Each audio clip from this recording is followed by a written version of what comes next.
Hello മക്കളെ, ഈ question ഒന്ന് നോക്കിക്കേ.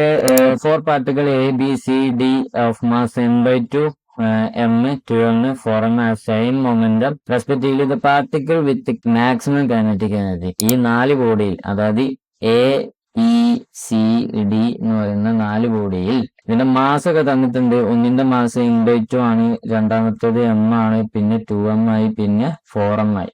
അപ്പം സെയിം മൊമെന്റം എന്ന് പറയുമ്പോൾ മൊമെന്റ് ആയിട്ട് റിലേറ്റ് ചെയ്യുന്ന ഒരു ക്വസ്റ്റ്യൻ നമ്മൾ മൈൻഡിൽ ഓടണമെന്നാണ്. ഈ kinetic energy equal to p²/2m എന്നുള്ള ഒരു ക്വസ്റ്റ്യൻ നമുക്ക് ഓർമ്മ വരണം. അതായത് എന്താണ് ഇതിന്റെ അർത്ഥം? എന്താണ്? കൈനറ്റിക് എനർജി കൂടെ എപ്പോഴാണ് മാസ് ഏറ്റവും കുറയുന്നത് അല്ലേ? K is inversely proportional to M എന്നല്ലേ? അപ്പൊ മാസ് ഏറ്റവും കുറവുള്ള ഈ 4 ബോഡിയിൽ മാസ് ഏറ്റവും കുറവുള്ളത് ഏതാണോ അതായിരിക്കും എന്ത് ഈ ക്വസ്റ്റ്യന്റെ ആൻസർ.